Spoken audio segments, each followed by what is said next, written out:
जो स्त्री आपसे गलत चेष्टा की भावना प्रस्तुत करे, बिल्कुल दूर हो जाओ।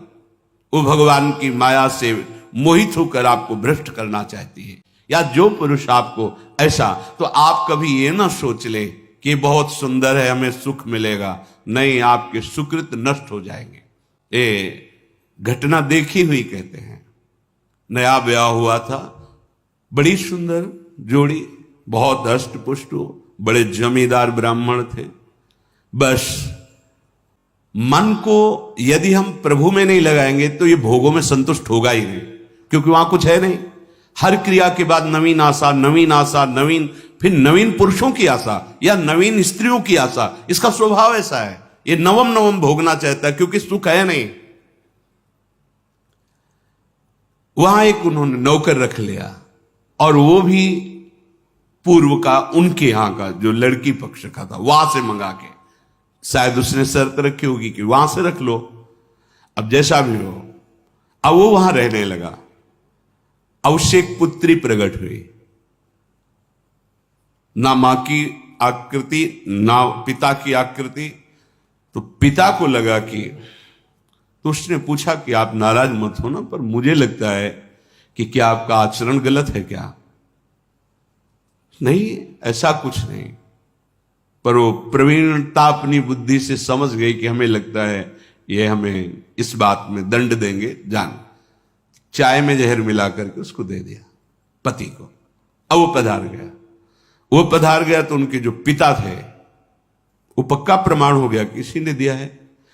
उसने अपनी सारी संपत्ति आवेश में, क्रोधावेश में, एक क्षत्रिय बलवान जो परिवार था उसके नाम कर दी। ऐसी दुष्टा को बिल्कुल हम अपने, चाहे भीख मांग के खा लें, अपनी जमींदारी नहीं देंगे। इधर ये हुआ, उधर वो पकड़ गई पुलिस से, बात उसने स्वीकार की, उसको जेल हुआ। बच्चे भीख मांगने लायक, जो छोटे छोटे, पूरा परिवार नष्ट। पति जहर से नष्ट हुआ, वो जेल में, बच्चे ऐसे, पूरी जमींदारी दूसरे, सर्वनाश। कभी कहीं किसी का मंगल नहीं हो सकता। अगर आपको अभी मौज मस्ती लग रही हो ना, ये तो सुनने को आ रहा है, हमारा तो कुछ नहीं, पुण्य चल रहा है, पुण्य छीण होने दो, जल्दी पुण्य छीण होने दो। फिर तुम देखना, जब तुम्हारा हिसाब आएगा तब तुम्हें समझ में आएगा कि शास्त्र में जो लिखा है वो सत्य लिखा है। सब अनुभव करके देख लो। शास्त्र विरुद्ध आचरण तुम्हें भयभीत रखेगा। जिसके सामने नहीं झुकना चाहिए उसके सामने झुकना पड़ेगा तुम्हें।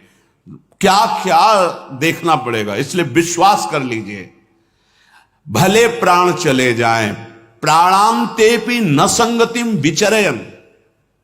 कैसी कैसी नीच बुद्धि आ जाती है, पूरे परिवार का नाश हो गया। कितना मंगलमय जीवन चल सकता है, कितने प्यार से दोनों रह सकते हैं, कितना भजन करके पूरे परिवार का उद्धार किया जा सकता है। अतिथि सेवा, साधु सेवा, गुरुजनों की, माता पिता की सेवा, धर्माचरण, और फिर भागवतिक प्रसन्नता के लिए संतानोत्पत्ति आदि। बड़ा मंगलमय गृहस्थ धर्म है। गृहस्थ धर्म का मतलब है एक परकोटी के अंदर रह करके शत्रुओं पर विजय प्राप्त करना, और विरक्त का मतलब खुले मैदान में ललकार करके शत्रुओं को परास्त करना। तो आदेश कर रहे हैं, विचरयन स्त्री नाम न तत्संगी नाम।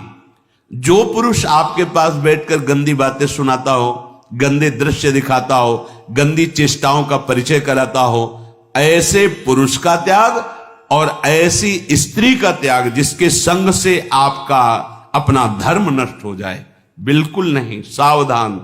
अगर भूल हो गई है तो आज से सावधान हो जाओ। अब लो नशानी, अब ना नशई हो। प्रार्थना मान लो, ना इस लोक में सुख मिलेगा ना परलोक में।